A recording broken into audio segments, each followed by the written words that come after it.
আমি চৈতালি, বড়দের প্রণাম ও ছোটদের ভালোবাসা দিয়ে চলে এলাম।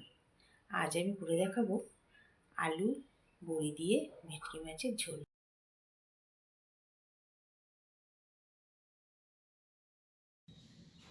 আলু বড়ি দিয়ে ভেটকি মাছের ঝোল করতে লাগছে ভেটকি মাছ, বড়ি, আলু, ধনেপাতা, টমেটো, আদা, কাঁচা লঙ্কা, এছাড়া জিরের গুঁড়ো, ধনের গুঁড়ো। এগুলো যখন আমি আদা লঙ্কা পেস্ট করব ওর মধ্যে দিয়ে দেবো। মাছটা ভালো করে ধোয়া আছে। এবার এতে নুন, হলুদ আর আটা দিয়ে ম্যারিনেট করে রাখবো। আটাটা দেবো এই কারণেই যাতে এই মাছগুলো একটু নরম হয়, ভেঙে যায় ভাজার সময়। আটাটা দিলে মাছগুলো ভাঙবে না। হলুদ গুঁড়ো, সামান্য আটা, দেখুন এই যে ভালো করে মেখে নিয়েছি এরকমভাবে। এটা 10 মিনিট ম্যারিনেট হবে। এখানে দুরকমভাবে মাছ কাটা আছে, তাতে কোনো সমস্যা নেই। দুরকম সাইজের মাছ আছে বলে তাই দুরকমভাবে কাটা হয়েছে। এবার আমি বড়ি আর আলু আগে ভেজে নেব। এবার আলুগুলো ভেজে নেব। কড়াইতে তেল দিয়ে তেলটা গরম করে নিয়েছি। এবার এর মধ্যে বড়িগুলো একটু লাল লাল করে ভেজে নেব। বড়িগুলো ভাজা হয়ে গেছে। এবার এই তেলে মাছগুলো ভাজতে শুরু করব। মাছগুলো ম্যারিনেট করে রেখেছি, 10 মিনিট হয়ে গেছে। মাছটা একটু ভাজা হয়ে গেছে। এবার মাছটা উল্টে দিচ্ছি।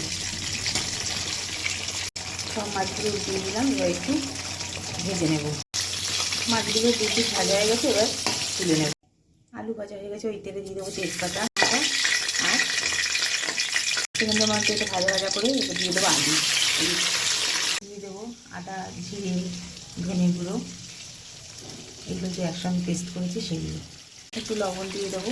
টমেটো ভাজা ভাজা করে দিয়ে দিয়েছি টমেটোগুলোকে একটু সিমে দিয়ে মিডিয়ামে দিয়ে ঢাকা দিয়ে দেবো। এবারেতে দিয়ে দিয়েছি আদা বাটা, কাঁচা লঙ্কা বাটা, ধনে গুঁড়ো, জিরে গুঁড়ো একসঙ্গে যে পেস্ট করে নিয়েছি সেটাও দিয়ে দিয়েছি। এবার দেবো হলুদ আর লবণ।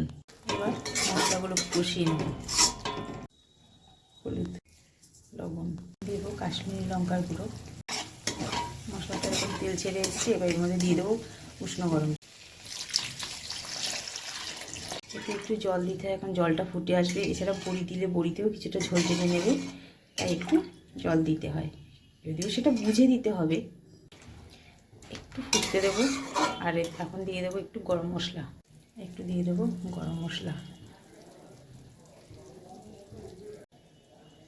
এবার একটু ফুটতে দেবো আর একটু ঢাকা দিয়ে দেবো। বড়িগুলো দিয়ে একটু ঢাকা দিয়ে রাখবো। এবার ধনেপাতা দিয়ে 5 মিনিট গ্যাস অফ করে রেখে দেবো। আলু বড়ি দিয়ে ভেটকি মাছের ঝোল আমার রেডি। এটি কিন্তু গরম ভাতের সঙ্গে খেতে খুবই ভালো লাগে। আর আমার এই রান্নাটি যদি আপনাদের ভালো লেগে থাকে তাহলে একটি লাইক, কমেন্ট, শেয়ার এবং আমার চ্যানেল মনের ইচ্ছেকে সাবস্ক্রাইব করার অনুরোধ রইল।